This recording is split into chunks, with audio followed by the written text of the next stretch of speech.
Boa tarde, bem-vindo a mais um programa da Causa Operária TV. É o programa de Índio número 71, né? O programa da Causa Operária TV que aborda as questões de luta pela terra, né? Questões sobre o meio ambiente, questões indígenas.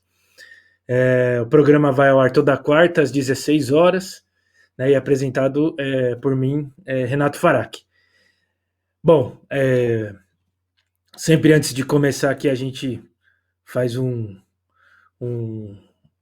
pequena propaganda aqui, né? Pedir para os companheiros curtirem e compartilhar o vídeo, né? Com isso você ajuda aí a divulgar, aumentar o alcance da nossa transmissão, deixar o programa, programa de índio mais conhecido, né? Deixar a Causa Operária TV, né? Suas análises também mais conhecidas. Também pedir para os companheiros se tornarem membro do canal, né? Ali tem assim, né, você ajuda a sustentar o canal, um canal independente, um canal operário, né, não recebe financiamento de grandes capitalistas e depende, em grande medida, do suporte de seus apoiadores, né? Então, ali você clica no botãozinho Seja Membro, né, tá abaixo ali do vídeo, né, ou você pode entrar na página, né, da Causa Operária TV no YouTube, né, e tá lá na página inicial. Então, esse é importante aí para manter uma imprensa independente, uma imprensa dos trabalhadores. Bom, como aqui a gente selecionou, né, o tema de hoje é sobre o sobrevivente aí do massacre de Pau d'Arco, né, que foi assassinado, né, na noite de ontem, né, um tema importante aqui para a gente estar debatendo, né, que os camponeses ali vêm sofrendo uma série de perseguições e tal, né, e esse ataque aí é mais uma evidência, né, dessa ofensiva, né. Mas a gente começar aqui, acho que por outro tema, né, que são a liquidação aí que o governo Bolsonaro está fazendo com as terras públicas, né.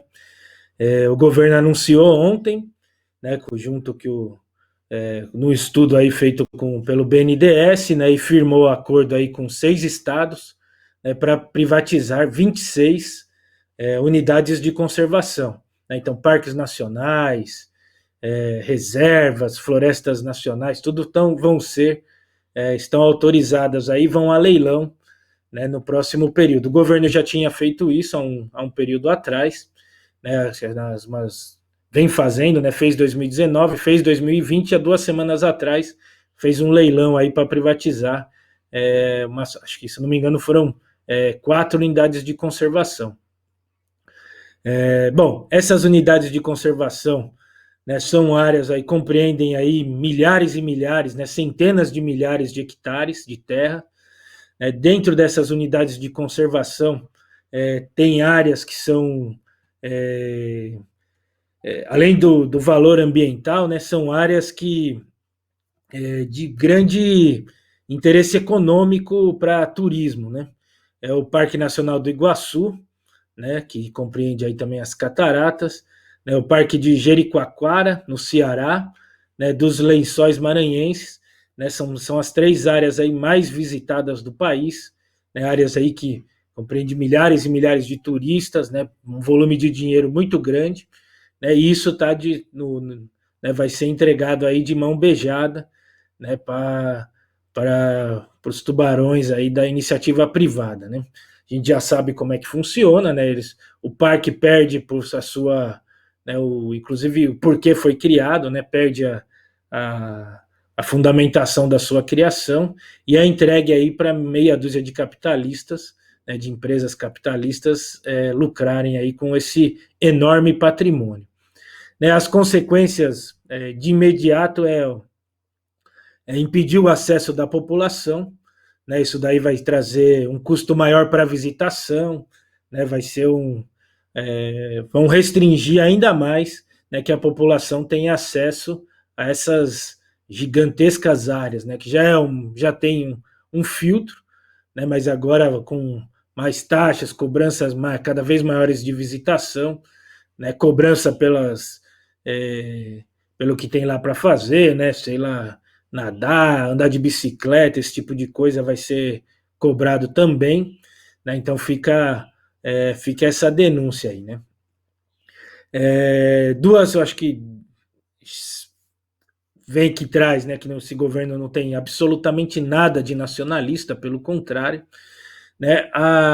Uma coisa que mostra aqui que tem uma liquidação total aí do meio ambiente, né, feita pelo Bolsonaro, pelo Guedes e pelo o ministro do Meio Ambiente, Ricardo Salles, né, que esse estudo tem mais de 100 unidades de conservação, né, que foram mapeadas aí, né, e que inclusive já estão com a situação fundiária regularizada, né, ou seja, toda a sua área já está praticamente toda nas mãos do Estado, né, os donos foram indenizados, tal, né, então fica e o outro ponto do estudo é que a maior parte dessas áreas ficam num raio aí de 2 horas de viagem de algum aeroporto, né? Então, assim, são áreas de grande interesse aí da iniciativa privada e que vão ser entregues aí, né, de mão beijada. A gente sabe os valores que são, né, entregues, né? Já seria um crime vender pelo valor que de fato, né? Mas vão ser aí colocadas aí como de mão beijada aí, né, a preço de banana nas mãos desses empresários. Esse essa informação também é interessante porque há 2 semanas atrás o governo, né, está colocando aí, está aprovando, né, a regularização da mineração em unidades de conservação, né? Então, as unidades de conservação indo para a mão da iniciativa privada. Algumas dessas áreas, né, têm um valor também de mineração, né? Tanto é que o ministro Ricardo Salles, no desastre aí da Vale do Rio Doce, né, a Vale foi punida, né, com 6, 7 unidades de conservação para ela cuidar, né, entre aspas aí. Essas áreas que foram entregues para a Vale, metade delas, a Vale tem, né, pedido aí de registro, né, para mineração nessas áreas. Então, assim, é uma jogada também ensaiada, né? Privatiza, joga na mão da iniciativa privada, né, e também, né, aprova, né, a exploração mineral dentro de unidades de conservação. Então fica claro aí, né, o interesse, né, não vem por acaso, né? Não é simplesmente vender essas áreas, né, mas também, né, permitir aí a exploração mineral, permitir outro tipo de utilização aí, né, que não seja conservar os recursos naturais, conservar alguma beleza natural, outro interesse aí que foi criada a unidade de conservação, né? Então acho que é uma denúncia aí, né, que acho que tem que ser amplamente denunciado, né, para mostrar aí o que o governo está fazendo com as unidades de conservação. Um fato muito interessante, me fugiu aqui, ó, tentar procurar, né, no Rio Grande do Sul, os indígenas Xokleng, não sei se é assim que pronuncia, ocuparam uma dessas florestas nacionais, essas áreas, unidade de conservação que foi privatizada. Se pode ser privatizada, também pode ir para os indígenas aí, que são os donos dessa área aí, né, em estudo realizado, né? Então, assim, nem que não tivesse, né, esse estudo, né, já tem o direito. Se pode ser privatizado, né, pode voltar para a mão dos índios, pode ir para a mão aí dos trabalhadores sem terra, outro tipo de coisa, né, para viver aí, ter um ganha-pão dentro dessas unidades, né, com turismo, esse tipo de coisa. Então fica aí a denúncia, né, uma coisa aí que mostra aí a necessidade né, de estar lutando aí pela derrubada do governo Bolsonaro. Outro tema aqui interessante, a gente até tenta trazer um companheiro aqui um indígena para falar sobre esse caso, né, que mostra aí os ataques do governo Bolsonaro, né? Bom, a gente traz, acho que a semana que vem ele para conversar com a gente. A FUNAI aí na mão dos bolsonaristas, né? como a gente vem denunciando que que o governo Bolsonaro está usando esses instrumentos aí, nesses órgãos para atacar os indígenas, né? Agora talvez, né, tá, nunca, sempre o ataque vai piorando, né? A gente vem falando aí das unidades das áreas indígenas, né? O cancelamento aí das demarcações, esse tipo de coisa, não reconhecer áreas que não foram demarcadas como indígenas, uma série de coisas. E essa vez a FUNAI aqui está extrapolando os limites. Né? A FUNAI aqui está, o delegado, né, que comanda aí, que é presidente da FUNAI, né, o bolsonarista, ele colocou, né, vai tá fazendo mudanças aí, né, e no reconhecimento dos índios, né? Então, o que é uma conquista aí dos indígenas, né? Ninguém tem que, é igual as cotas, né?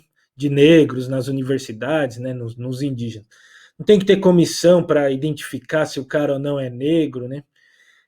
Que isso daí serve para a direita acabar com esse direito, né? Então, uma conquista aí que dos povos indígenas, né? Que era o auto-reconhecimento, né? A pessoa se reconhece como povo indígena, né? Não importa onde ela esteja, né? Dentro de uma terra indígena ou não, né? Isso tem que ser bem claro, né? O indígena é autodeclaratório, né? Isso é uma conquista, aí tem um monte de explicação, é porque ninguém tem que dizer se o cara, se aquele povo é indígena, se aquele indivíduo é indígena ou não. Então, assim, a FUNAI acabou com esse direito, acabou com essa conquista dos povos indígenas, né? E agora ele vai exigir, né, medidas para, segundo, né, o bolsonarista Marcelo Xavier, reforçar a identidade étnica de quem realmente merece a proteção estatal para evitar banalização. Né, isso aí mostra um enorme ataque, né? Por quê? Além de tirar o caráter aí autodeclaratório, é que assim, quem vai dizer se o cara se a pessoa é indígena ou não o governo, é a FUNAI. Né? A FUNAI e o governo, nas mãos aí da extrema-direita, que inclusive ataca os povos indígenas, eles vão fazer o que eles quiserem aí para não reconhecer. Né? O segundo ponto que, é, que é importante aqui tá colocado é que, assim, uma dessas, ainda não está muito claro, né, o que vai, quais são os critérios, né, foi colocado alguns, né, mas é um que é bem interessante, que é a comprovação de vínculo cultural, histórico e tradicional, né, de ocupação ou habitação entre etnia e algum ponto do território brasileiro. Toda essa farofada que foi escrita aqui, é assim, eles vão exigir que o indígena, o indígena que não está dentro de uma terra indígena, que nem foi criado dentro de uma terra indígena ou numa aldeia, não pode ser considerado indígena, que é um absurdo por si só, né? Porque você pega sei lá, um povo indígena isolado, né? Quem vai demonstrar, quem vai comprovar, né? Ele vai se autodeclarar, nem sabe o que é isso, né? E aí a gente pode pegar aqui vários outros, que nem os indígenas do Mato Grosso do Sul que foram expulsos aí pelos latifundiários, né, há décadas. Né? Como é que ele vai comprovar que ele nasceu numa aldeia? Não existe terra indígena. Como é que o cara cresceu dentro de uma aldeia?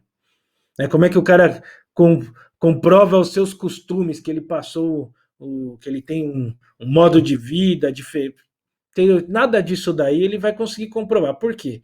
Porque ele a vida inteira, a vida dele, do pai dele, do avô dele inteira, se passou, né, sendo aí perseguido, tendo que fugir, né, não foi dentro de uma terra indígena. Então é um ataque, né, principalmente, né, às áreas de conflito, né, dos indígenas que estão em regiões de conflito. Né, aqui da onde a gente faz o programa aqui na cidade de Porto Seguro, tem uma concentração, né, uma das maiores concentrações de indígenas do país.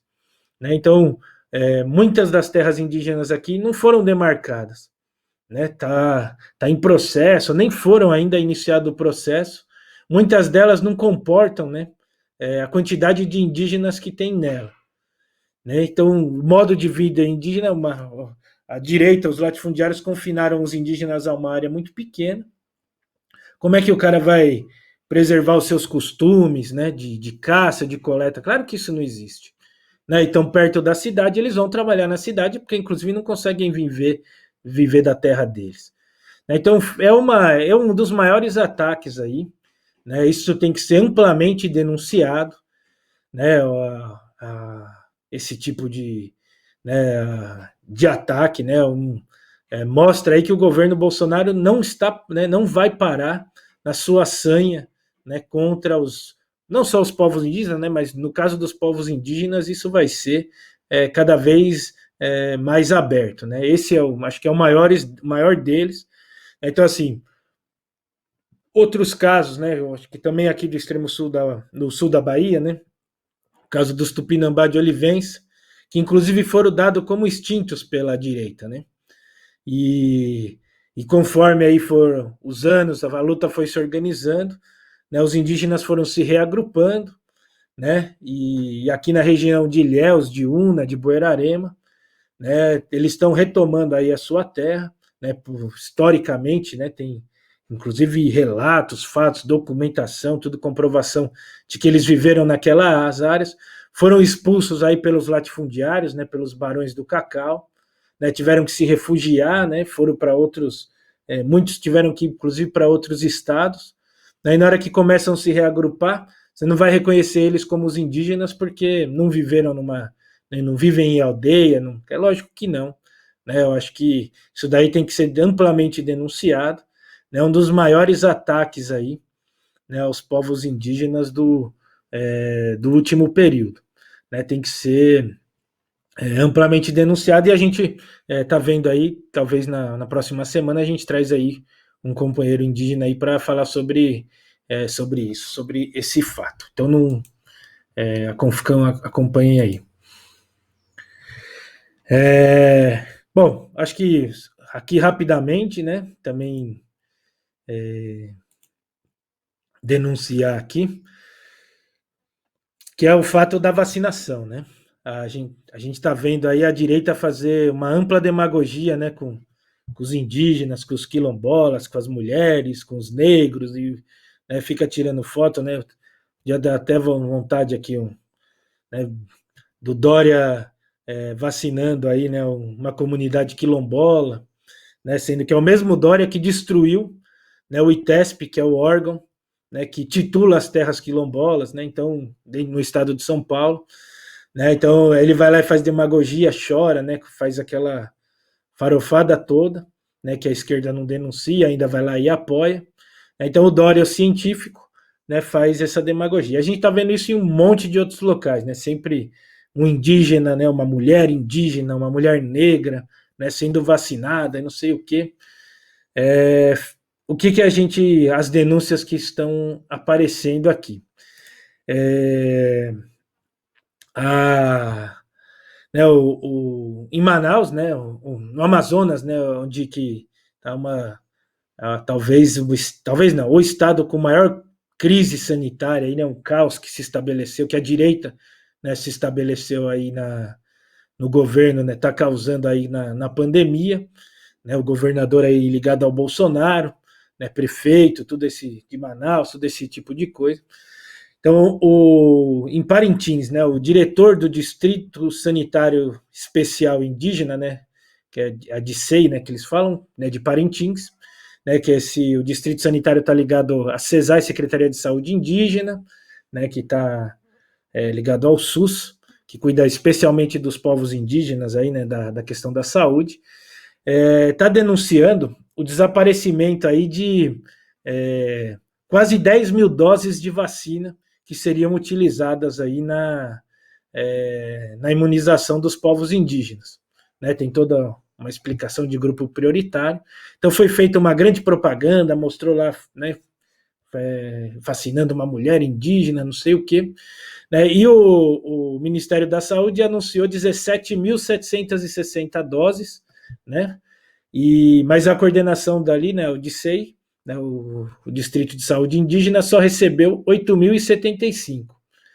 Né? Então, onde foram parar, né, essas outras quase 1.000 doses de vacina? Né? Então, fica aí essa denúncia. né, e né, a propaganda política a ser propagada aí, né, dentro dos movimentos é que quem tem que controlar a vacinação não são os governos, é a própria população. Né? Quem tem que controlar a vacinação, né, dos indígenas são os próprios indígenas. Né? Se a gente deixar na mão da direita, vai acontecer isso. Né? A direita vai desviar a vacina, como a gente sabe que eles fazem, que são profissionais, né, disso daí, faz a propaganda, vai lá e desvia mais de metade das vacinas, né, que ia imunizar os povos indígenas. Eu acho que esse é uma... A esquerda fica correndo atrás da direita, né, fica aí... Né, vamos lutar para que o governo dê vacina para todo mundo, né?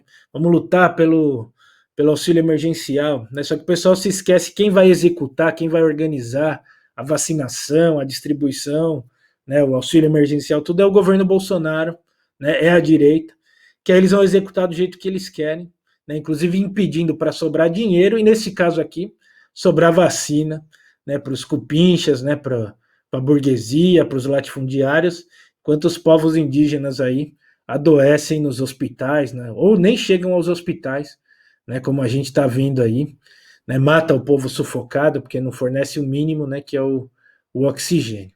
Então fica, acho que é mais uma denúncia aí para a gente estar fazendo aqui.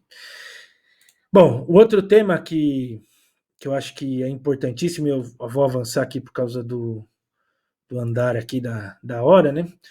É que ontem, né, à noite, né, um dos sobreviventes do massacre de Pau d'Arco, né, o Fernando dos Santos Araújo, né, ele foi encontrado aí no lote onde ele mora, da fazenda Santa Lúcia, né, que foi o palco do massacre, com um tiro na nuca. Né? Sinais claros aí de execução, né, mas bárbaro, né, uma coisa aqui para se denunciar. Para quem não lembra, né, acho que uma rápida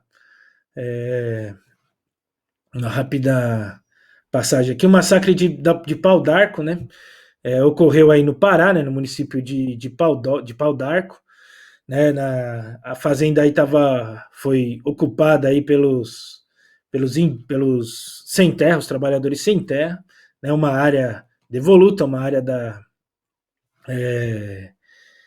do Estado, né, uma área que estava sendo grilado. Né, então, nesse massacre, né, o importante colocar aqui, o massacre foi organizado pela própria polícia, né, a polícia militar e a polícia civil, dentro da delegacia do DECA, né, que é a Delegacia Especial de Assuntos de Conflitos Agrários. Né, então, a polícia invadiu o assentamento, né, numa emboscada, né, torturou, né, e assassinou, executou aí 10 camponeses, né, torturou outros mais e não conseguiu matar mais porque os camponeses fugiram aí para o meio da floresta, né, e conseguiram fugir. Mas os corpos que foram encontrados aí com sinais de tortura, né, desse 15 policiais foram declarados aí culpados, mas respondem em liberdade, estão em liberdade até hoje. Né, nesses mais de 10 anos aí que ocorreu o massacre, os policiais ficaram soltos, né, ficaram presos um pequeno período, né, mostra como a direita trata aí, né, a justiça trata, né, o sem terra, quando eles acusam aí de maneira farsa, fica preso o tempo que eles quiserem, já os policiais aí foram rapidamente soltos. Né, e com a soltura dos policiais, começaram ameaças a sobreviventes e testemunhas do massacre de Pau d'Arco. Né, várias pessoas foram incluídas aí no programa Testemunha, né, o próprio companheiro que foi assassinado, aí, né, o companheiro Fernando, já foi do programa de proteção à testemunha, né, e de lá para cá várias testemunhas foram assassinadas, né, descobriram aí o local, a polícia tem as informações, né, a gente sabe como é que funciona, e recentemente se intensificou, né, os ataques. Né, há cerca de 2 semanas, né, o advogado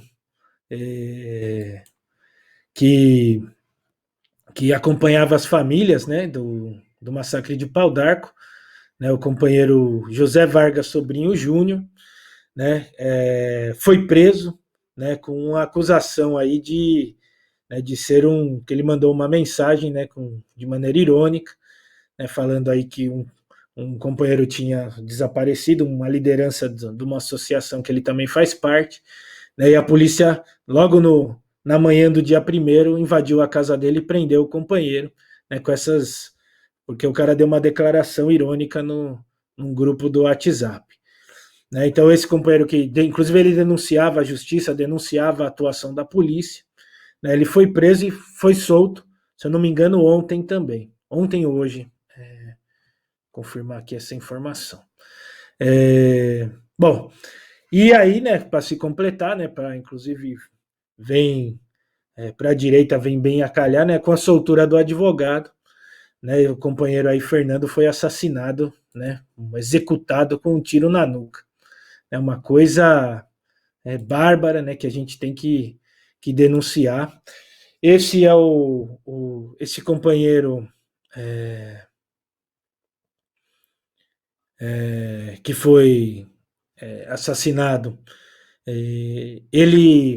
O companheiro dele, né, o namorado dele na época tinha sido assassinado, né, como não sei se eu comentei, né, então ele já tinha sido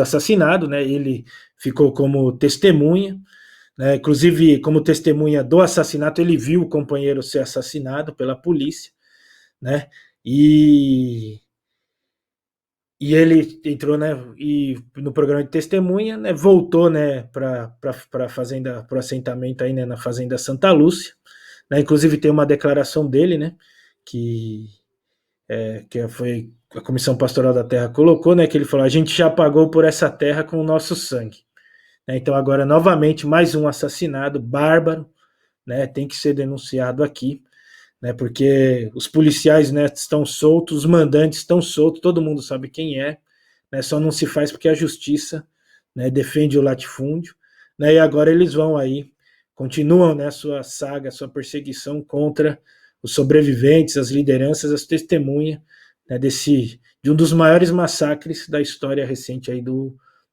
país, né, o massacre de Pau d'Arco. Então é uma coisa que tem que ser amplamente denunciada, né.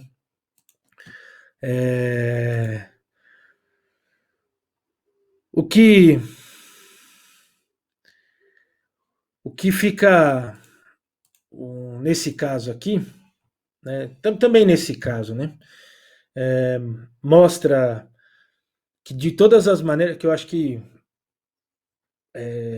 a gente teria que fazer uma análise, né, de que, assim como outras coisas, né, que a gente discutiu aqui, a impossibilidade, né, de conviver com o governo Bolsonaro, né.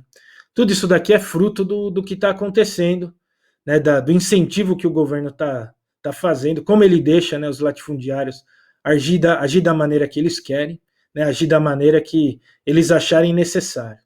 Né. Fica evidente nesse caso, né, a perseguição, né, os policiais continuarem soltos, os mandantes, né, continuarem soltos, o advogado, né, que defende as famílias preso sem prova, sem nenhuma justificativa, né, com base numa declaração de WhatsApp, né, e agora mais esse companheiro ser solto fica assim, mostra a impossibilidade de conviver com o governo, né, a pauta da esquerda aqui não tinha que ser lutar por nada que não fosse derrubar o governo Bolsonaro, né, a esquerda agora está gastando, toda a esquerda pequeno burguesa, aí, desde o PT até passando aí pelo PSOL, PCdoB, né, correndo atrás, se abraçando com os latifundiários no Congresso, para eleições para apoiar um bolsonarista ou um bolsonarista que se diz de oposição, né, como Baleia Rossi,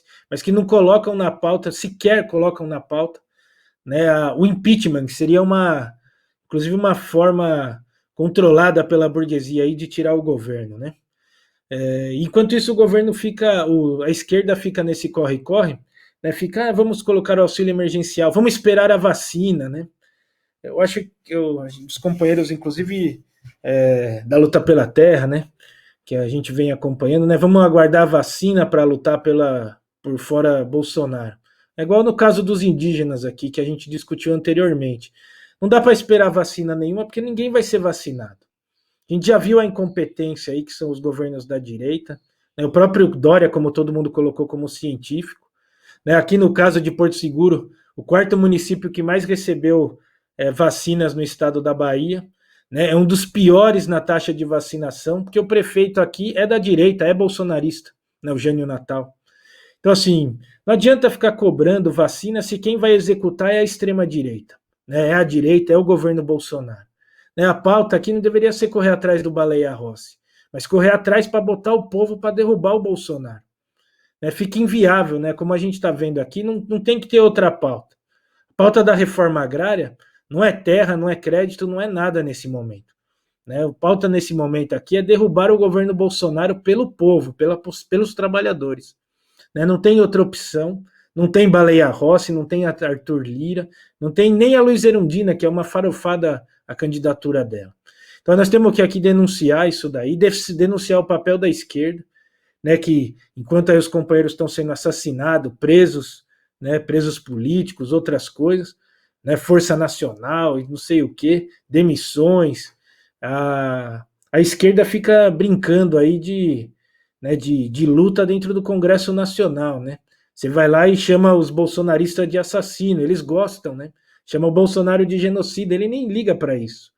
Né? Não faz sentido nenhum, fica uma guerra ali só para depois o pessoal mostrar as falas no Congresso Nacional, as fotos, né? Mostrar eu assinei, eu coloquei com não sei o que de impeachment, eu pedi para o Ricardo Salles, né, vir aqui dar o seu depoimento na Câmara dos Deputados, uma coisa ridícula, que só serve para fazer propaganda mesquinha, né, de parlamentares, né, uma coisa absurda. E eu acho que isso é para tudo. Né? Nas eleições, o maior corre-corre, e agora a paralisação total. Né? Não tem ninguém defendendo ninguém. Né? A esquerda se cala completamente, fizeram demagogia nas eleições, né? E agora fica aí correndo atrás da direita no Congresso Nacional, que não quer derrubar o Bolsonaro.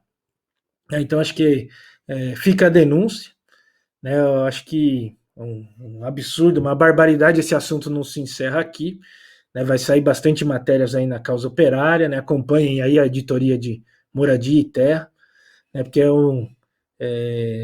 os absurdos que estão ocorrendo aí, e essa semana foi bastante pesada aí para, né, nos movimentos aí de luta pela terra, nos movimentos indígenas, quilombolas, como a gente está vendo. Bom, companheiros, nosso tempo já está se esgotando, né? Então acho que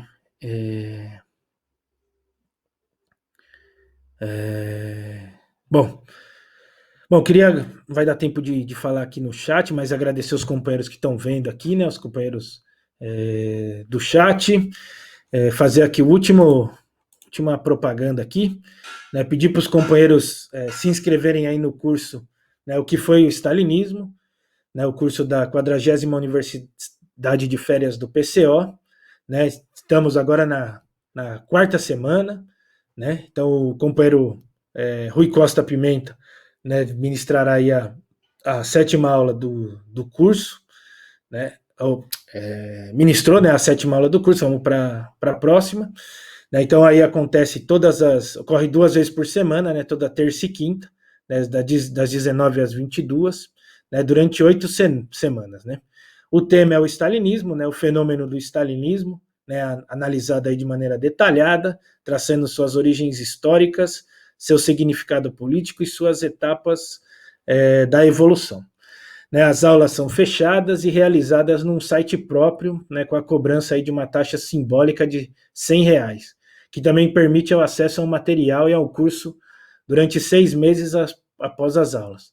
Né, trata-se do maior curso já realizado sobre o tema no Brasil, né, e o alcance de público é algo sem precedentes para o PCO, mais de 1.000 pessoas inscritas e os números vêm subindo a cada semana.